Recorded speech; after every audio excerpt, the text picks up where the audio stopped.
Do you sometimes struggle a little bit with your monthly budget?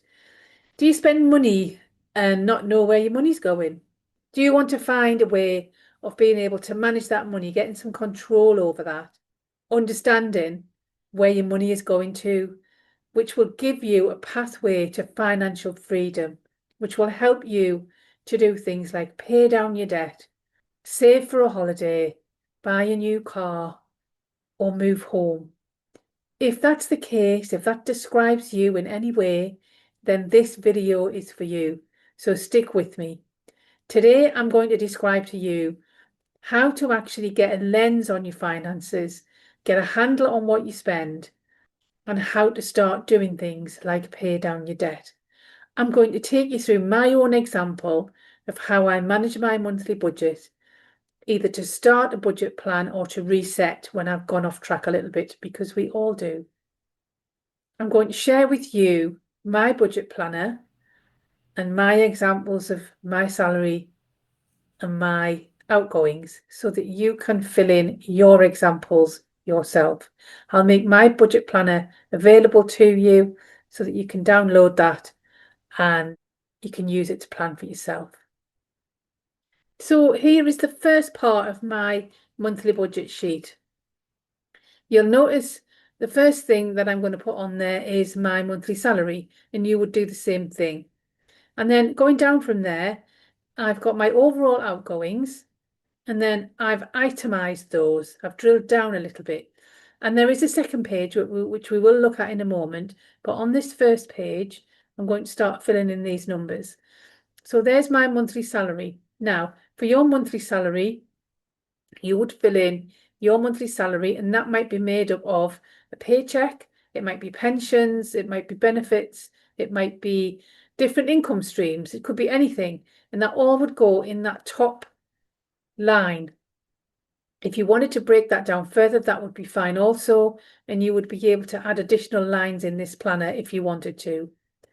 And what I do from there on in is I look at my bank accounts and I look at the overall outgoings for the month. My bank account will tell me what's due out in the next 30 days. So for my two accounts, there is £587.08 due from the classic account, and there is £856.02 due out from the current account. The classic account was traditionally my budget account, and things like my direct debits for bank loans and credit cards usually go out from there. From the current account, I've got things going out like the rent, council tax, the water rates, purely and simply because I found it easy to set up through that account.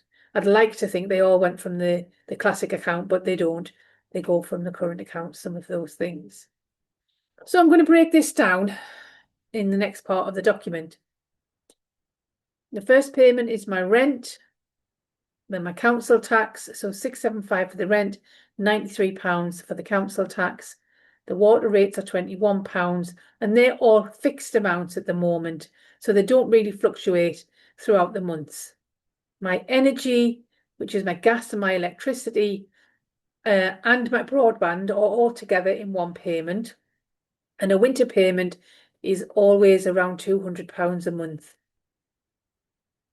In the summer, that goes down quite considerably because I'm using less gas and less electricity. My home insurance is £17.19.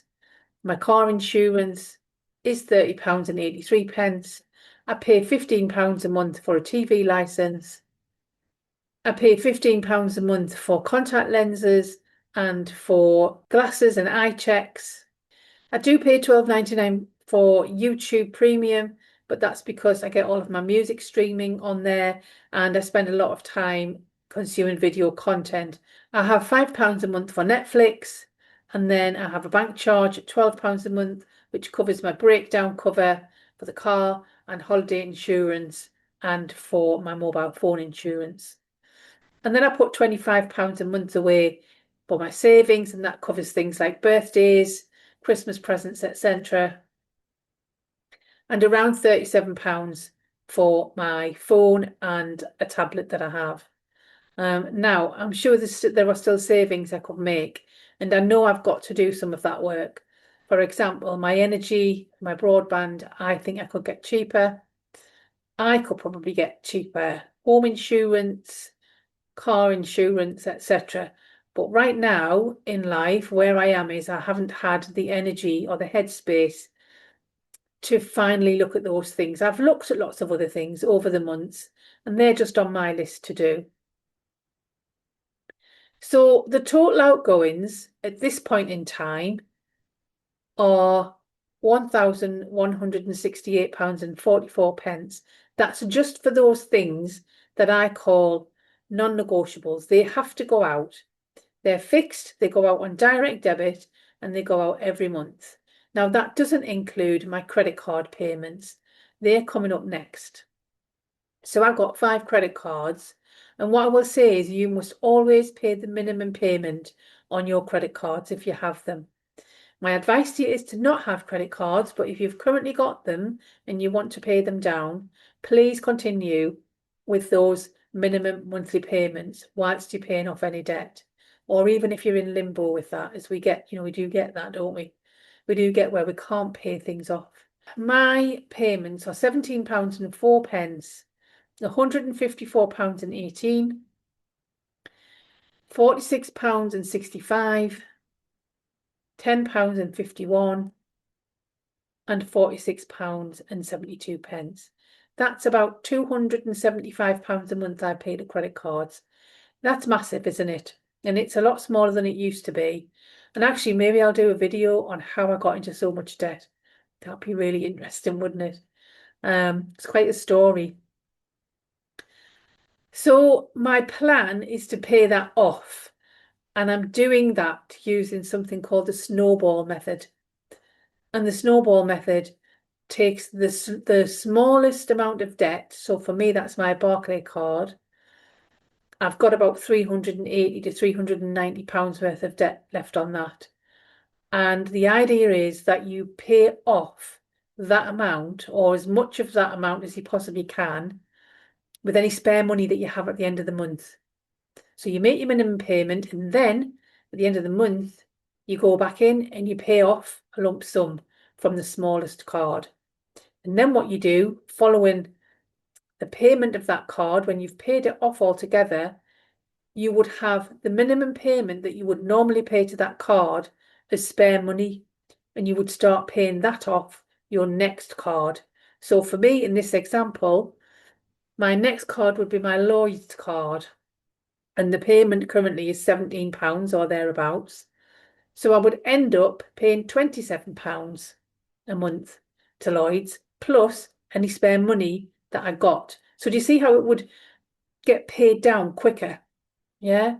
Then I would start paying down the NatWest card or the MBNA card, and I would be adding that £27 to the £46 or whatever. So you start paying your debt down quicker. And I had a plan where it was all going to be paid off really quickly. But unfortunately, I became unwell last year and all of that got put on hold for various reasons. But now I'm back on track and I'm going to start thinking about paying some of that down. So then I have what I call negotiables. Now, undoubtedly, food isn't negotiable, is it? You've got to have your food. But it's negotiable because the amount you spend is negotiable. You can decide what you spend on food, can't you? You can change what you spend on food. And I did last year. I realised I was spending an absolute ton on food and I really didn't need to. And I was very wasteful. And I've changed that. So I set myself a budget. In my budget for a single adult, so I am a single person, an adult on my own, I've got no dependents, is around £80 a month. I can get by on less than that. I've done £15 a week food challenges where I've shopped for £15 and lived from that. Now, if you've not seen one of those videos before, I will link one in at the end of this video. And it is doable. However, I do think you still need a little bit of a contingency in there to buy things like, what if you run out of curry powder, for example, and it's not in your budget? So I think £20 a week for me is really good. If I've got anything left at the end of the month, then that goes towards paying down debt. I have to have fuel in my car, and I usually factor in around £50 a month. I make about 3 or 4 journeys a week. So twice a week to work, to the office, hybrid work. So I work from home for 3 days and in the office for 2 days. And then I might go out somewhere at the weekend, visit my parents, go for a run out somewhere, go visit another city or whatever. So that's my fuel allowance. I have to pay money to go through a road tunnel, and that costs me around £50 a month.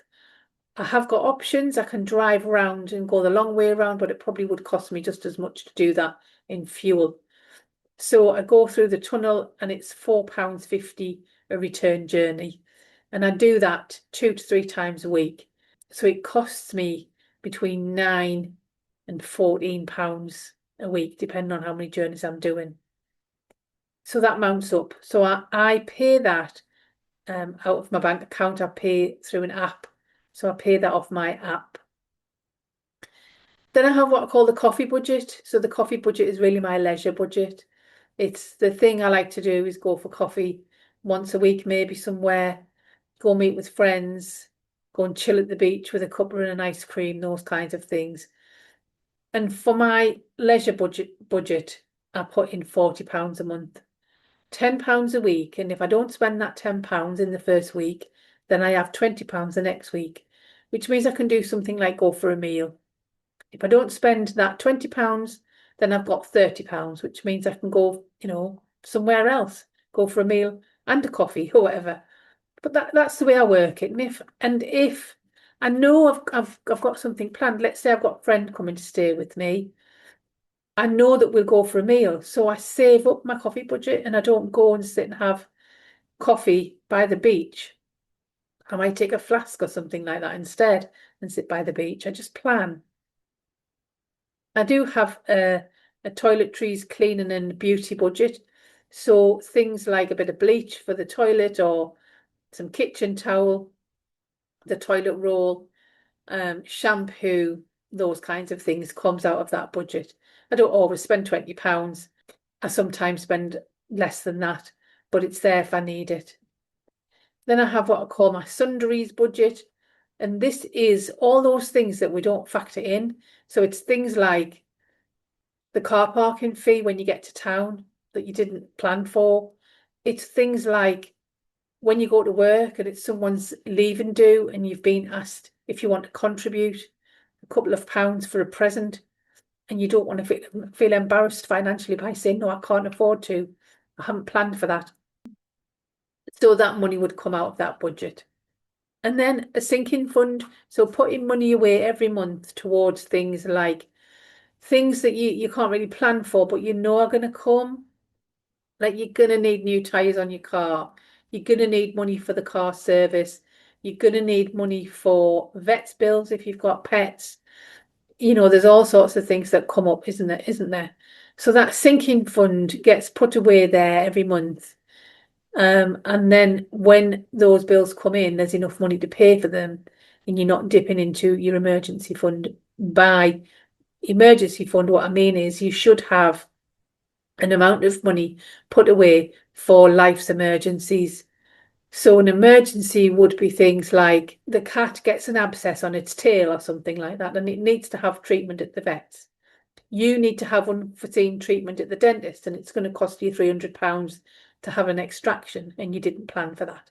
Those types of things are emergencies, aren't there? You can't really plan for those, and I wouldn't put those in a sinking fund. What I would say is they come out of that emergency fund. But then what you do is you build that emergency fund back up by not paying so much off your debt, but paying it back into your emergency fund. So there's that £275 as a total there for my credit card payments.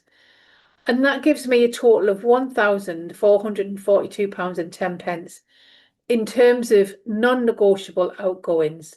They're the things that have to get paid every month. On top of that, I'm going to be paying £310 for all those negotiables. So food, fuel, the tunnel, coffee, etc. So this leaves me with around £581 that's not allocated. haven't allocated that money at all yet. But what I do with that, better just pop the next thing on the screen. That £581 is the amount that I would have to pay off debt if I was paying off debt, which I am really at the moment. So if your thing is you're paying off debt, then you would be paying off that £581 that you had left, like me, towards that first credit card.